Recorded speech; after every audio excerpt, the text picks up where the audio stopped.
Good morning student. अब हम चलते हैं हिस्ट्री में चैप्टर 9 रिलीजियस बिलीव्स मतलब धार्मिक विश्वास। इसमें हम पढ़ेंगे जो जितने भी भक्ति मूवमेंट थे, सूफी मूवमेंट थे, इसके बारे में हम इस चैप्टर में पढ़ेंगे। आगे देखते हैं।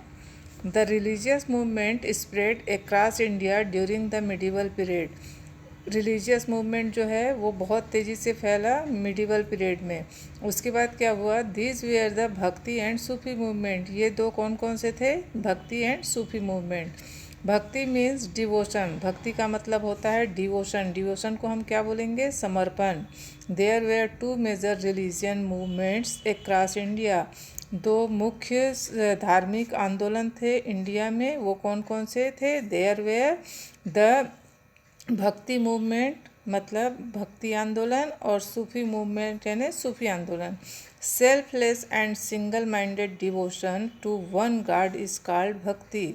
सेल्फलेस मतलब जिसमें हमारा स्वार्थ ना हो, सिंगल माइंडेड पूरी तरह हम डिवोटेड हैं किसके लिए, गॉड के लिए। The teachers are saint of bhakti composed hymns and song bhajans in praise of god. जितने भी संत हुए, महात्मा हुए भक्ति आंदोलन के, वो क्या करते थे, भक्ति पूर्ण इसमें ये भजन गाते थे। क्या करते थे, भगवान के लिए, जिस एक भगवान को वो मानते हैं, जिस एक गॉड को वो मानते हैं, उसके इसमें आदर में भजन गाते थे। The Sufi saint also express the devotion through music and song. Sufi saint जो हैं वो भी क्या करते थे, डिवोशनल सॉन्ग गाते थे। सेंट एंड बोथ ट्रेडिशनल टाट people to help the needy and lead a simple life, a pious life. Saint of both tradition मतलब जो भक्ति मूवमेंट हुआ और जो सूफी मूवमेंट हुआ, दोनों में क्या हो रहा है, आप एक चीज़ देखो, दोनों में सेम चीज़ें हो रही है। Traditional taught people to help a needy मतलब जो ज़रूरतमंद लोग हैं उनकी आप मदद करो। सिंपल एंड पायस लाइफ मतलब पवित्र और एकदम साधारण जीवन, जैसे बोलते हैं ना सादा जीवन उच्च विचार, वैसे लाइफ आपको जीना है। The word Sufi is derive from सफ मीनिंग वूल। सूफी कौन से शब्द से डिराइव किया गया है, वो सफ है जिसका मतलब होता है वूल, और पर्सिया वो shawl which made of coarse wool. और जो पर्सिया से लोग आए थे, जो सूफी सेंट लोग आए थे, उन लोग क्या पहनते थे, पर कोरस वूल का शॉल पहनते थे। This were movement cast deep impression on the lifes of people in a big way. और ये जो मूवमेंट थे उस समय लोगों के अंदर तक मतलब बहुत अंदर तक उस चीज़ का इम्प्रेशन रहा उस आंदोलन का। द भक्ति ट्रेडिशन, द भक्ति ट्रेडिशन में देखते हैं, the bhakti movement become popular in south India from the 8th century onward. Bhakti movement जो था वो 8th सेंचुरी में स्टार्ट हुआ साउथ इंडिया में। The Alvar and Nayanar Saint popularised it. जो अलवर और नया नारा संत थे वो इस चीज़ को पॉपुलर किए। They came from different caste and followed different professions. अलग अलग कास्ट के थे, अलग अलग प्रोफेशन के थे। This sant poet travelled from place to place. एक जगह से दूसरी जगह ट्रेवल करते थे और singing hymns in praise of different god. जो जिस गॉड को ये मानते थे उनके प्रेस में ये हेम्स यानी भक्ति भजन गाते थे। The Chola king have built many temples at places visited by this saint. उसके आगे देखते हैं bhakti saint. During the earlier medieval Shankaracharya and Ramanujan spread the message of bhakti in south India. Medieval period में शंकराचार्य हुए और रामानुजन हुए, जो भक्ति का प्रचार कहाँ किए, साउथ इंडिया में। According to Shankaracharya there is no difference between the soul of god and soul of human. Shankaracharya के अकॉर्डिंग उनके अनुसार जो हम लोग के जो पीपल का सोल है और गॉड के सोल में कोई भी डिफरेंट नहीं है। And way to salvation was only through knowledge. और हम भक्ति को हम कब प्राप्त कर सकते हैं, ज्ञान के द्वारा। और Ramanujan taught people to put themselves completely in the hand of god. और जो रामानुजन थे वो क्या कहते थे, क्या शिक्षा देते थे कि आप अपने आप को पूरी तरह भगवान के हाथ में दे दो, मतलब भगवान के लिए समर्पित कर दो। He told that the soul can be saved only by loving God and doing good deeds.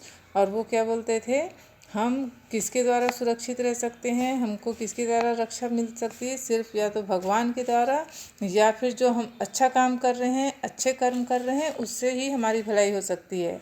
For him bhakti or devotion to god is more important than knowledge. और उनके हिसाब से भक्ति आर डिवोशन, भगवान के लिए जो हमारी भक्ति है, हमारा जो समर्पण है, वो सबसे अच्छी चीज़ है या सबसे महत्वपूर्ण चीज़ है. With the passage of time the bhakti movement spread to other parts of country. फिर धीरे धीरे ये अदर पार्ट में, मतलब और दूसरे जगह में क्या होते गया, स्प्रेड करते गया. Okay. The saint is different part of country preached their message in regional language. धीरे धीरे जो सेंट थे वो अलग अलग लैंग्वेज में अपनी जो भी शिक्षा थी उसकी व्याख्या करने लगे, लोगों को शिक्षा देने लगे, ज्ञान देने लगे. This made them popular against the people. और धीरे धीरे इनकी लोकप्रियता लोगों के बीच में बढ़ने लगी. The saint like Namdev, Tukaram, Dnyaneshwar and Eknath popularise the worship of Vitthala. जो विट्ठल भगवान बोलते हैं, जो महाराष्ट्र में, मतलब महाराष्ट्र में जो मानते हैं उन लोग विट्ठल को मानते हैं. और उनको पॉपुलर कौन किया, नामदेव है, तुकाराम है, ज्ञानेश्वर है, एकनाथ जो संत हैं, इन लोग उसको पॉपुलर किए महाराष्ट्र में. टीचिंग ऑफ भक्ति संत, इसको देखते हैं. टीचिंग ऑफ भक्ति संत में selfless love and devotion are the means to come close to God. जो हम सेल्फलेस मतलब हमारा स्वार्थ जिसमें बिल्कुल नहीं है, हम निस्वार्थ होकर जो भगवान की भक्ति करते हैं. डिवोशन यानी समर्पण पूरी तरह. Means to come to close glass. ये दो चीज़ें जब हमारे अंदर आ जाती है तो हम भगवान के बहुत नज़दीक चले जाते हैं. प्योरिटी ऑफ हार्ट मतलब हार्ट में बिल्कुल किसी भी प्रकार का छल कपट नहीं रखना है. And mind is important. Selfless love and devotion lead us nearer to God. जो सेल्फलेस डिवोशन है वो हमको भगवान के बहुत करीब ले जाता है. फिर आगे देखते हैं. All human being are equal. God has not created high or low. जो जितने भी लो कास्ट हाई कास्ट हम लोग अभी इस चीज़ में पड़े रहते हैं, लेकिन भगवान के समक्ष ये सब बराबर हैं. Are religion lead to one god. सभी धर्म के लोगों के सिर्फ एक हैं, सबका मालिक एक बोलते हैं ना, वैसे ही ईश्वर एक है. Helping the needy and follow human being is true service to God. किसी भी ज़रूरतमंद व्यक्ति को अगर तुम मदद कर रहे हो, अगर तुम ह्यूमन बीइंग का मदद कर रहे हो जो ज़रूरतमंद है, तो तुम क्या कर रहे हो, भगवान की सेवा कर रहे हो. Knowledge is an essential part of bhakti which can be gained only through a teacher. और जो ज्ञान हमको, जो गुरु का ज्ञान बोलते हैं या फिर हमको दीक्षा ज्ञान जो मिलता है, वो सिर्फ कौन दे सकता है, जो गुरु हैं वही दे सकते हैं. Devotional music and hymns are the best way to express our bhakti. और जितने भी डिवोशनल सॉन्ग होते हैं, जो भक्तिपूर्ण भजन होते हैं, वो सबसे अच्छा तरीका होता है हमारी भक्ति को प्रदर्शित करने का. Okay children, today's class is over now. We will learn more about in next classes.